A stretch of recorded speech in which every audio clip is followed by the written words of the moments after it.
Sebelum ini Volvo panggil kereta plug-in hybrid mereka T8 Twin Engine, tapi sekarang memang dah penjenamaan semula dia panggil T8 All-Wheel Drive Recharge. Jadi konsep hybrid berplug ni merupakan teknologi perantaraan lah antara zaman ICE dan zaman masa depan kita, di mana orang kata semua akan jadi kereta elektrik.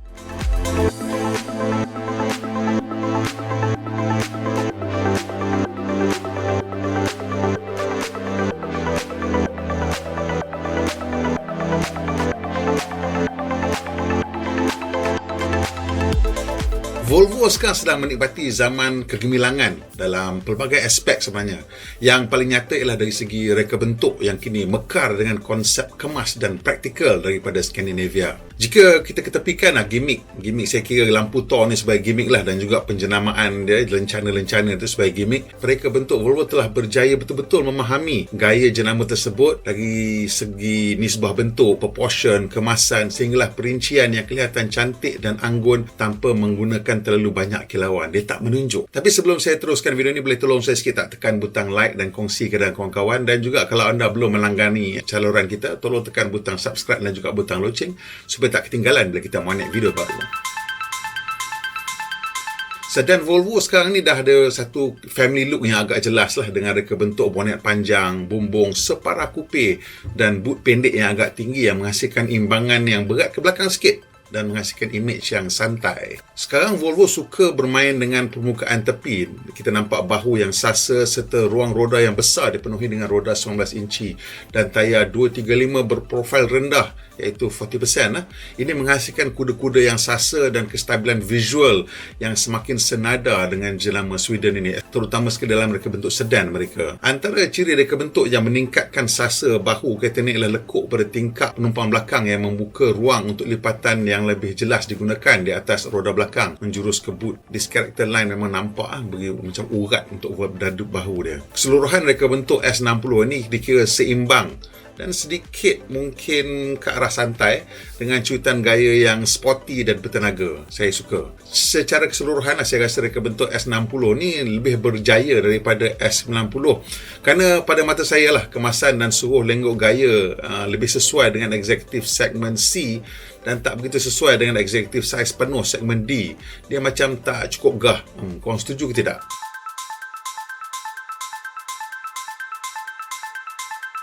Reka bentuk kabin Volvo ni memang dah agak lama jugalah sekata dengan ciri kemasan dan gaya Skandinavia yang diterima sebagai praktikal dan anggun oleh seluruh dunia. Kabin S60 tak terkecuali, dan kalau dikira di kalangan jenama mewah lah, Volvo mempunyai kabin yang cantik tapi mungkin dikatakan terlalu mudah, terlalu simple dan tidak cukup kilauan dan bling untuk menarik minat sesetengah pembeli yang mungkin lebih biasa dengan gaya daripada Jerman, terutamanya daripada Stuttgart dan Ingolstadt yang lebih bling. Namun saya rasa kabin Volvo S60 ni mempunyai ciri tersendiri di mana kekuatannya ialah pada mudah guna atau practicality dan ketahanan dan juga ruang. Kalau nak dicari kilauan jugalah, kena tengok kat konsol tengah tu pasal dia ada tombol pemula enjin dan juga beberapa kawalan di situ macam ada kilauan sikit lah kat situ, fokus diorang daripada jurutera ataupun reka bentuk di Gothenburg. Seperti tukul Thor di lampu depan dalam jadi ikon Volvo, dekat dalam kabin pula kita tengok kemasan corong aircon, dia ada kemasan logam. Sebenarnya ciri ini telah menjadikan reka bentuk kabin Volvo naik ke tahap ikon. Dari sudut practicality ataupun kegunaan, saya gemarkan kursi pemandu S60 ni kerana ia dilengkapi dengan under thigh support ataupun cushion penyokong bawah peha. Ini nampak macam banyak diabaikan oleh syarikat kereta, tapi ianya sangat penting kerana untuk perjalanan jauh, jika bawah peha kita tidak disokong sehingga ke pangkal lutut, kita akan berasa cepat penat. Selain itu, saya juga suka dengan kedudukan pendingin hawa belakang yang berada di pillar B kerana ini lebih mudah untuk menghasilkan kenyamanan sekata untuk penumpang belakang. Kalau yang duduk dekat tengah kan, center console tu susah, angin tu macam jauh nak sampai ke muka kita. Kursi belakang S60 ni agak selesa, tapi cuma mungkin ruang kepala tu agak terkompromi lah. Maksudnya kerana reka bentuk bumbung tu samai kupe kan, so dia rendah sikit. Tempat letak tangan tengah untuk penumpang belakang ni juga agak praktikal, dia lebar, ada tempat letak minuman dan di bawah tu juga ada ruang untuk simpan mungkin peranti telefon ke ataupun tablet ataupun buku nota. Kemasan kabin S60 ni macam biasa di Malaysia ni kena semua hitam kerana inilah permintaan pasaran di Malaysia, dan ianya dikatakan lebih sporty dan mudah dijaga. kompromi untuk kabin serba hitam, dia rasa sempit sikit. Itu pendapat saya.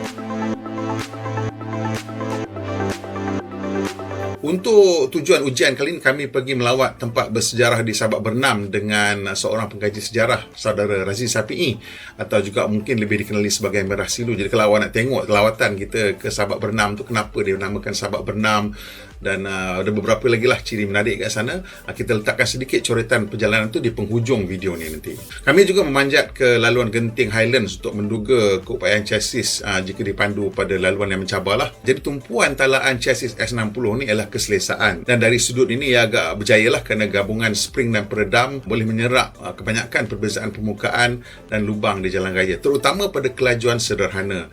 Pada kelajuan rendah, sistem gantungan S60 ni terasa sedikit keras, terutama bila melalui permukaan jalan yang tidak berjaga, juga bila langgar pothole dan manhole cover. Sepanjang perjalanan dari Serendah ke Sabak Bernam, kita lalu Felda Soeharto dan Sungai Besar. Kalau siapa yang biasa tahulah, jalan kat sini sangat beralun, dan keadaan permukaan tu tak sekata, kan tinggi kat tengah lah apa semua.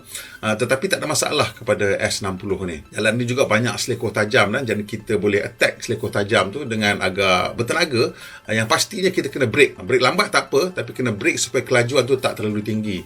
Dan sebabkan kereta ni mempunyai sistem pacuan all-wheel drive, dia memang tak kisah kalau kita brake lambat sikit dan kita power out early. Pasal sistem all-wheel drive selalunya ada slight tendency untuk understeer.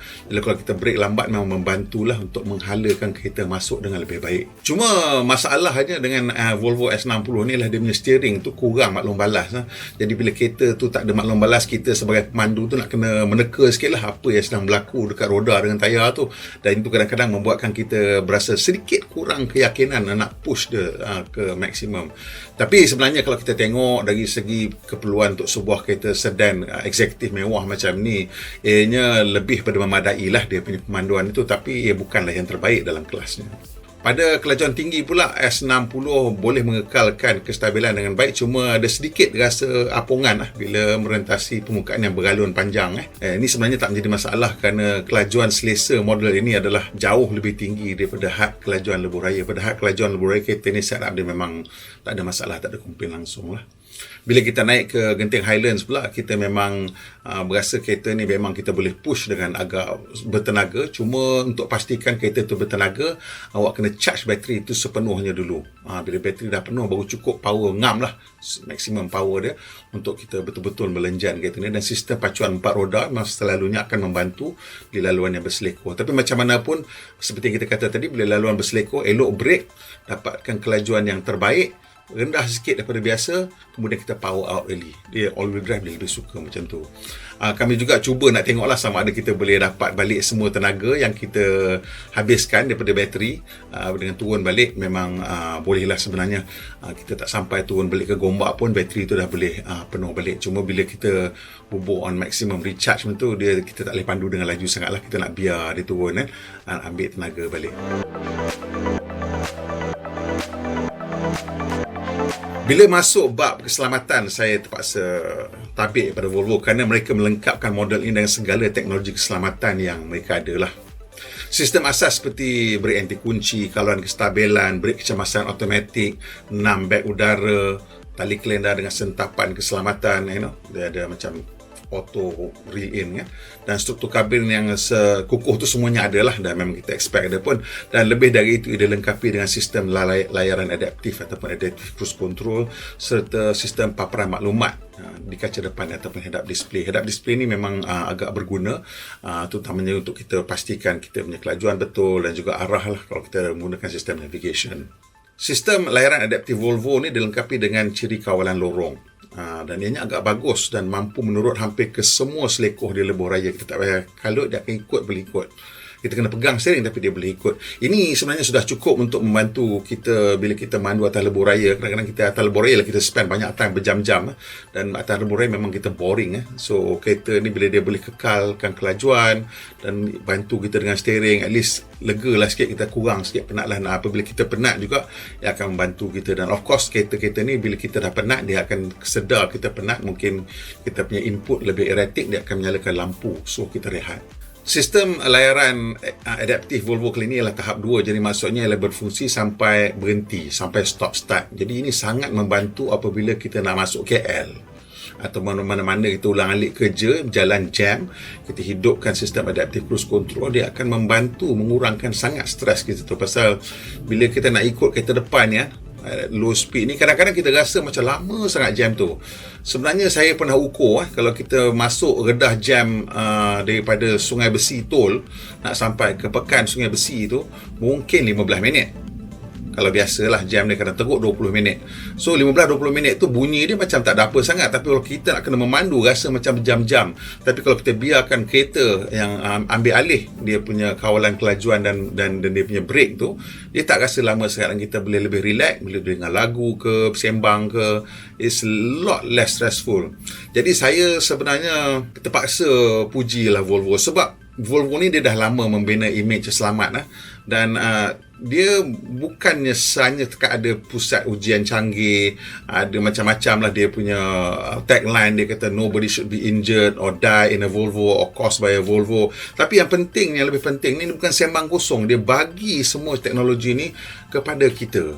Dia tak kira lah kalau syarikat lain ada teknologi lebih canggih pun, tapi kalau tak ada diberikan sebagai piawai, apa guna dia kan? Jadi untuk itu saya tabik kepada Volvo.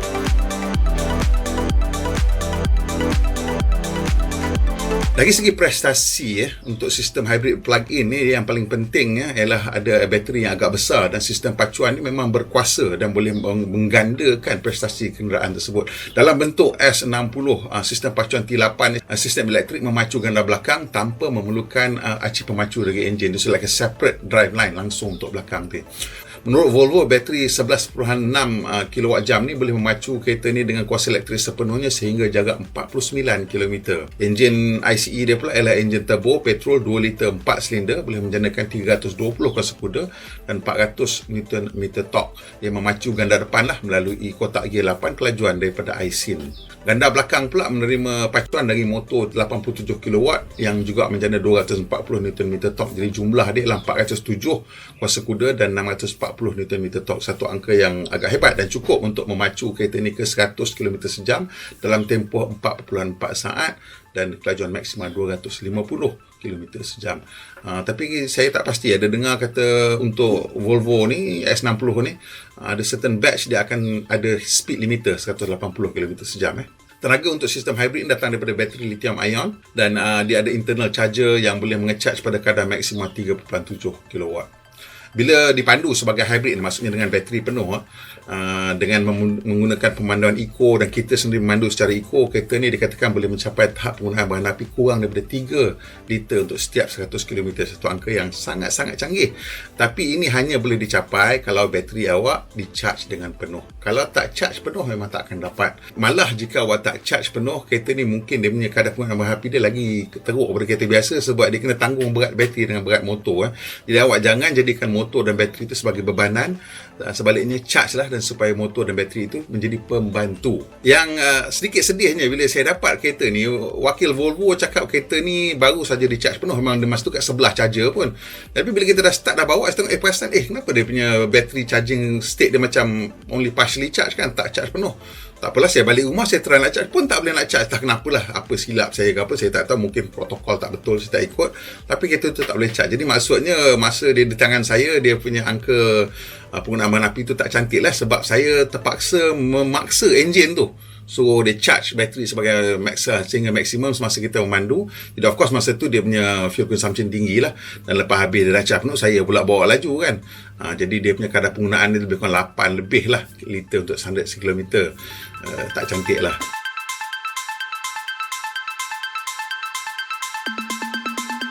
Okey, kita tengok dia punya overall score pula. Jadi kereta ni harga dia RM282,000 ni tanpa sales tax lah sekarang.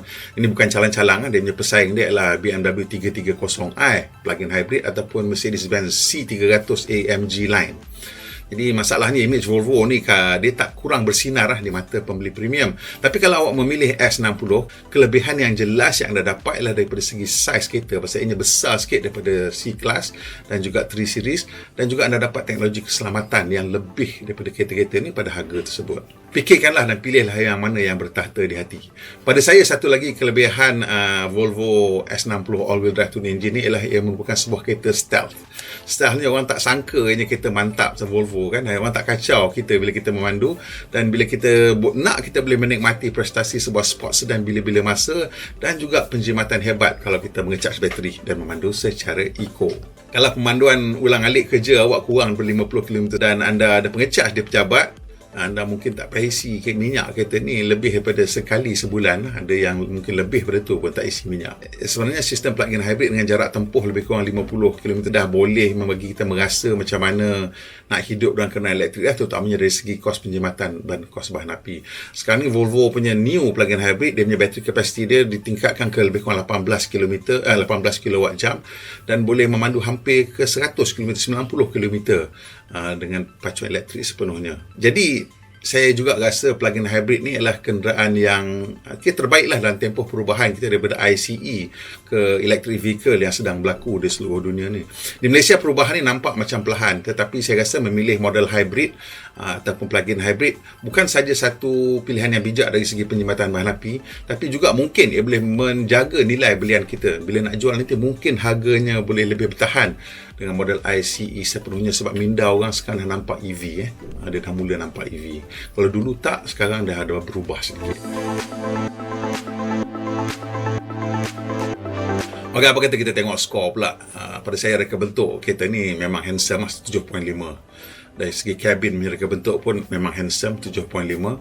Practicality juga saya rasa sebab kabin tu agak besar dan banyak tempat ruang simpanan, keselamatan juga ada ISOFIX dan segala bagainya. Saya bagi juga 7.5. Dari segi pemanduan juga 7.5 kerana dia punya handling bagus, comfort pun ada. Cuma nak kena charge dia punya hybrid system tu.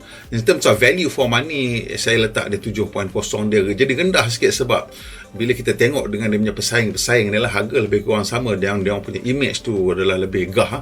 So kemungkinan orang akan berasa nilai dia rendah sikit. Jadi secara purata kereta ni ialah 7.5/10. Awak setuju tak dengan saya punya pendapat? Boleh komen kat bawah ni. Jadi sampai situ aja video kita kali ini. Kalau awak suka, tolong tekan butang like dan kongsi dengan kawan-kawan yang peminat Volvo, dan juga kalau boleh tolong tekan butang langganan dan juga butang loceng supaya dapat makluman bila kita membuat video terbaru. Pemandu Malaysia, pemandu yang berhemah, kita jumpa lagi insya-Allah.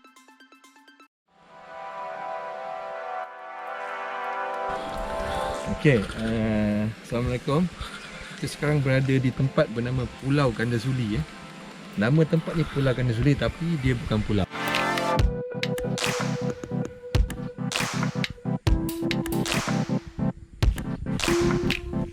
Belah sana tu kira yang kita masuk kawasan Pulau Ganda Suli. Ini border balik. Border sebelah situ Perak, sebelah situ Selangor. Jadi ini kita masuk ke Selangor balik. Lepas ni kita akan lihat satu tempat yang macam ni juga, tapi dia ada kesan dia Lubuk Pusing. Kenapa nama Lubuk Pusing? Tempat ini dipanggil Pulau Ganda Suli kerana pada satu ketika dulu ianya sebuah pulau. Macam mana ini boleh terjadi? Jadi kalau awak tengok laluan yang ataupun peta yang bertanda tu, laluan garisan putus-putus tu merupakan laluan asal Sungai Bernam.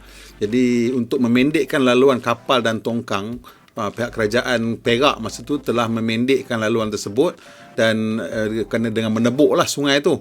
Jadi pada satu masa sungai ni pernah melalui sekeliling Pulau Ganda Suli tu. Tapi lama kelamaan secara semula jadi sungai tu melalui laluan yang lebih pendek dan sungai yang berliku-liku tadi menjadi kering dan sekarang dia bukan lagi pulau. Itulah sebab nama kenapa dia panggil Pulau Ganda Suli.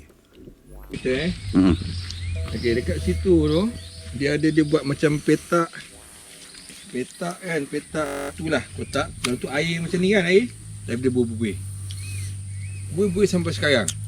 Itu bukan panas. Orang pun sampai sekarang tanya kenapa berbuih. Nobody has the answer. So dia kata yang 4 buih tu, dia dulu tempat itu mark dulu kat situ ada lubuk pusing .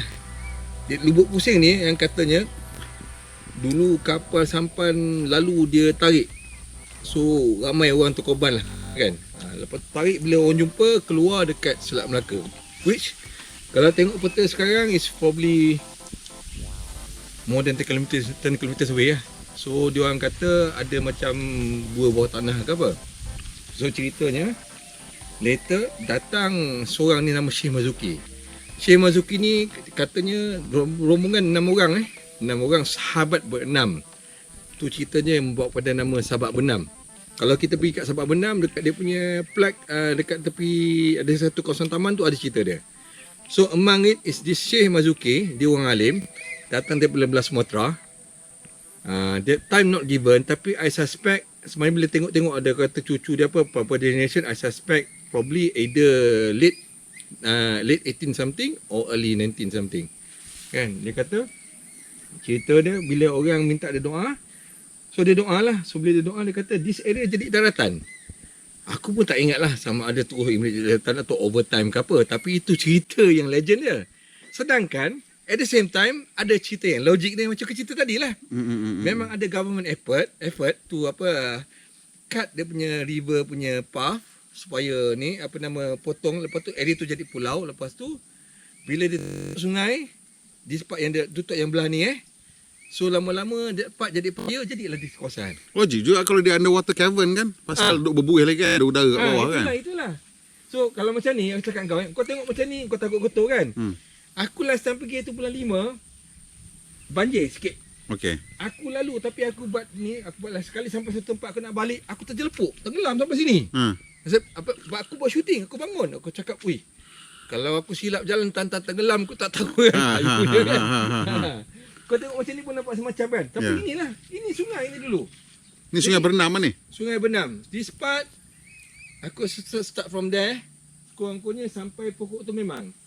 Okey, kalau kau pergi kat sana, that sungai Benam is over 100 meters punya width tau. Oh, lebar besar. Lebar. Tadi kita nak kena jalan 200 meter juga kalau nak tengok kan. So macam mana kau nampak Sungai Benam seberang dengan jambatan kan, nak to get to the Perak side, about that size juga kat sini. Oh. So I presume kat sini pun dulu that size. Kita Jom, pergi jom. ni lah. Makam Syekh Marzuki tu aku nak pergi tinggal. Syekh Marzuki yang doa kan ni? Ha. Okey, kita nak pergi ke makam ni pula ni Alright. Makam ni kat mana? Jauh lagi sini. Macam Oh, masjid yang depan tadi tu. Ha. Alright.